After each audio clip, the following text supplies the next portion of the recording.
Today we're going to continue talking about more reaction patterns, but first we're going to review. First type of reaction pattern that we learned about was synthesis reactions, and if you recall, the generic equation for this is A plus B makes AB. These are easy to spot because they have only one product. Decomposition reactions are like the opposite of synthesis. We start out with one compound and we decompose it into more than one product. We learned about single replacement reactions. In single replacement reactions, there's an element plus a compound, like A plus BX, and then following a variety of patterns, one of the elements is going to replace part of the compound, and we'll get a different compound and a different element. These are easy to spot because it's element plus compound makes element plus compound. Today we're going to look at our fourth category, double replacement reactions. In double replacement reactions, you start out with two compounds, like AX and BY, and then, again, following a variety of patterns, we can predict that there's going to be a different compound, let's call it BX, and another different compound that we'll call AY.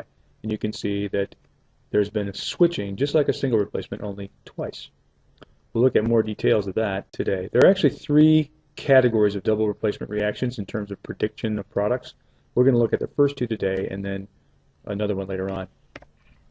And then we also looked at combustion reactions. Combustion reactions are when you start out with some element or compound and you react it with oxygen and you'll get an oxide of that element, or it could be multiple oxides if you started with a compound. Today we're going to look at double replacement reactions.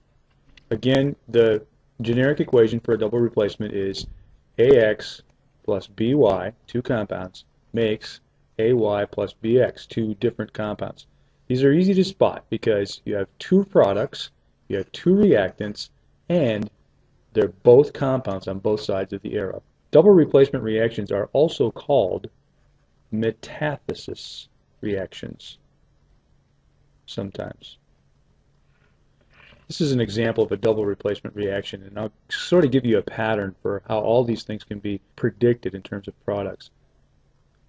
What almost always works is take the outer two bits, the outer two components, ions in this case, and the inner two bits and recombine them, and you can predict the products.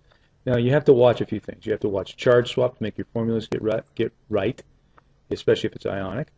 And then there are some ways that we have to treat some of the products, but this almost always works, except for some exceptions we'll learn about next time. Now, Pb going together with I. Well, this lead here is lead 2 because nitrate is 1 minus, and it takes two nitrates to balance this lead, so it must be lead 2. That means our formula would be PbI2 because iodine is a 1 minus charge. That's what happens when I put the outside two items together, the outside two ions in this case. Then if I put the inside two together, well, potassium's a group 1, so that makes it a 1 plus. Nitrate's a 1 minus from the polyatomic ion sheet. So when I put that together, I get KNO3. That's a double replacement. Another example. Silver and chlorine are the outside two ions. Sodium and nitrate are the inside two ions. So we put them together like this.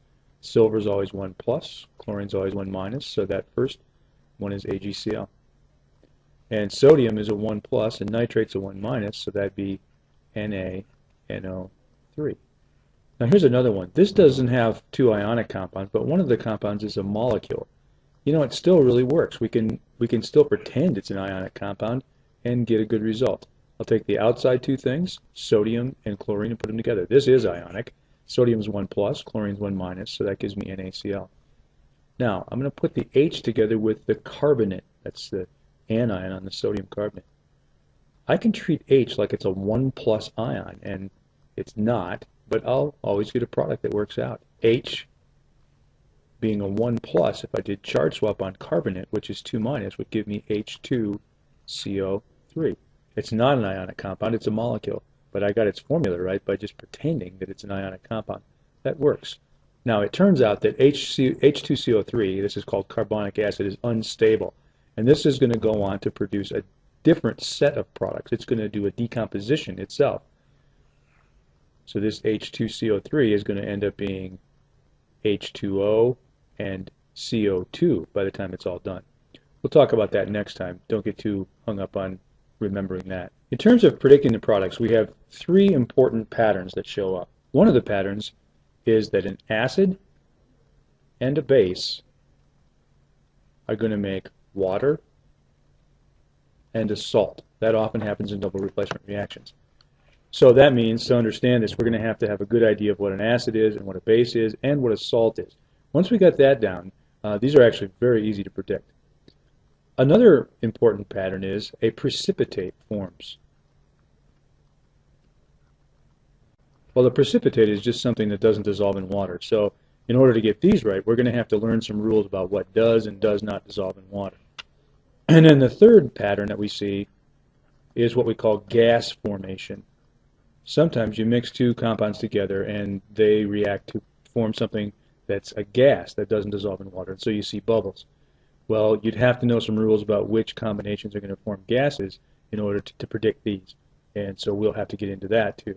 Today we're going to look at the first two of these patterns, acid-base and then precipitation formation. To know when an acid is reacting with a base, you have to know what an acid is.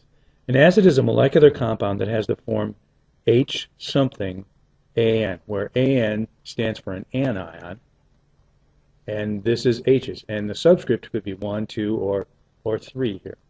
Here's an example of some acids. HCl, this is hydrochloric acid. Hydrochloric acid, HCl, well, it will decompose if you put it in water, and it will release H pluses. Acids all do this. So that H gets released as an H plus, and then that leaves behind an anion. That anion is going to always have the charge that's equal to whatever the subscript was on H in the molecule, in this case L1. Here's another example of an acid. This is a very famous acid. H2SO4 is sulfuric acid. Sulfuric acid, notice the subscript 2, that means it's going to give 2 H pluses when it decomposes. If you put H2SO4 in water, this is what it does every time. And it's going to give an anion, but that anion is going to have a 2 minus charge. Well, it's sulfate. We recognize that from our polyatomic ion sheet. Another example, H3PO4. This is phosphoric acid. Well, phosphoric acid has a H3, subscript 3. So that means it's going to give 3 protons, 3 H pluses. And that means the anion, in this case phosphate, is going to be 3 minus. The names of acids have a pattern too. Acids that are binary, in other words containing only 2 elements, like hydrochloric, HCl, start with hydro and end with ic, and in the middle is the name of the anion. So hydrochloric. If this were HI, it would be hydriodic. HBr would be hydrobromic. Other acids, if the anion ends in ate, the acid ends in ic. So this is the sulfate ion. So the acid is sulfuric. Phosphate, phosphoric. If the ending of the anion is an ite, then the acid ends in us. So let's say we had this H2SO3. H2SO3 splits up to give you H pluses, 2 of them, and an SO3, 1 minus, which is the sulfite ion, sulfite. Well, the name of the acid is sulfurous acid. There's a little device that you can use to remember this. It goes like this: ice skate, mouse bite. Anion ends in ate, acid ends in ic. Anion ends in ite, acid ends in us. That was invented by a student of mine a few years ago. Hopefully it helps you. A base is an ionic compound. Acids are molecular, but bases are ionic compounds. This is a little more complicated than this. It's actually a little more complicated than that for acids too, but this is going to work for now. Bases for us for now are going to be ionic compounds that contain the hydroxide ion. So they have this form, cat, which this is a cation of some kind, with hydroxide as the anion. And there'll be some subscript there, maybe it's a 1 or 2. Here are examples of some bases. NaOH, when it's put in water, will decompose and give you Na pluses and OH minus. Calcium hydroxide, well, this will split up to give you calcium 2 plus, because calcium's in column 2. Notice the subscript, that corresponds to the charge on the cation. This gives us 2 hydroxides, So there's the decomposition. Now here's what a salt is. A salt is an ionic compound that's formed when you take a cation from a base and an anion from an acid and you recombine them. So let's look at an example. Let's say we had HCl for our acid, and for our base, let's say we had NaOH. The cation from our base is Na, 1 plus. The anion from our acid would be Cl, 1 minus. And so NaCl is the salt of this acid and base combination. Now, as many acids as there are, and as many bases as there are, you have that many salts. So there are lots of different salts. This is what we think of when we think of salt, table salt, because that's what we eat. Our common everyday language calls this salt, but this is only one of many salts. When acid and base react, they produce water and a salt, and this is the generic pattern for this. The H and the OHs from the acid, those are the outside two, they make water. The anion and the cation go together, and they make the salt. So the cation and the anion, using proper charge swap, are going to create the formula of an ionic compound. That's the salt. Let's look at an example. This is nitric acid. Remember, nitrate would be nitric. And this is calcium hydroxide, a base. Acid plus base. Now, in predicting, we know that one of our products is going to be water. It's always going to be water. The water comes from the H from the acid, and the OH is from the base. I know I have two OHs, but I'm not worried about that right now because that balancing can take care of that. Now, the salt is going to come from the inside two components put together. The cation from the base, that's calcium 2 plus, because it's column 2, and the anion from the acid, which is nitrate, NO3 1 minus. Well, with a 2 plus cation and a 1 minus anion, my formula is going to end up being CaNO3 2. Now let's take a hand at balancing it. In these acid-base reactions, it's often very helpful to write water not as H2O, but as HOH. Sometimes that's handy. I'm going to balance nitrate. I have two nitrates on the right. On the left, I have only one, so I'll put a 2 out here. That gives me 2 H's. In water, I have 1 H, so I'll put a 2 out there. I have now 2 OHs. Well, I had 2 OHs, so now it's balanced. Here's another one. This time we have a diprotic acid. We have an acid that gives us 2 H's. Not going to worry about that. I just take the H and the OH together, and I know I'm going to get water and a salt. So water is the first product. The salt is going to be the second one. The salt comes from the cation from the base together with the anion from the acid. So it's K, which is 1 plus, with sulfate, which is 2 minus. Charge swapping gives me K2SO4. Balancing? Well, I need to balance potassium, so I'll put a 2 here. That gives me 2 OHs, so I'll put a 2 in front of water. That gives me 2 H's, but I have 2 H's in H2SO4, so now I'm balanced. Let's watch that last reaction. In acid-base reactions, we can often detect when the reaction has taken place by using something called an acid-base indicator.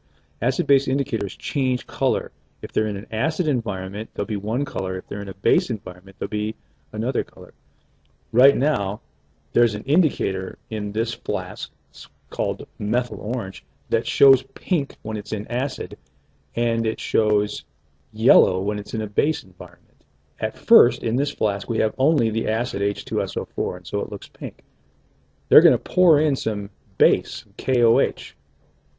It's going to neutralize the acid. It's going to use it up in this chemical reaction, producing water and this salt, K2SO4. And when it's done using it up, then the extra base is going to dump in there, and it'll turn it yellow. Let's watch.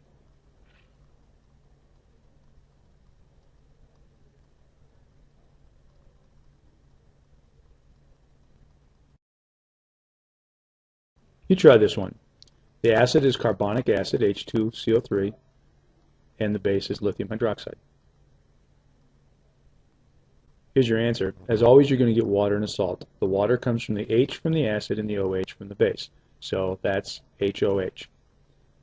The salt is going to come from the base's cation and the acid's anion.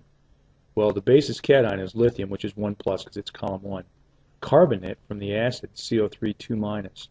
So Li2CO3 is going to be my product. Balancing, I need a 2 here in front of lithium. That gives me 2 OHs, so I'll put a 2 in front of HOH. That means I need 2 H's, and I have 2 H's. so it's balanced. Try this one. As always, I'm going to get water, that's HOH, and a salt. Here, the cation is calcium, which is 2 plus, column 2, and the anion is iodide, which is 1 minus, from column 7. When I charge swap, CaI2 is the formula of my salt. It's not balanced. If I put a 2 in front of HI, that balances my iodine. That means I need 2 H's in HOH. That gives me 2 OH's, which is balanced. Try one more. Here's your answer. Again, it's HOH. That's always one of the products in the acid-base reaction, water, and a salt. Well, strontium is the base's cation. That's 2 plus. Acetate, C2H3O2, is the anion from the acid. That's 1 minus. So the formula of my salt is Sr C2H3O2 2.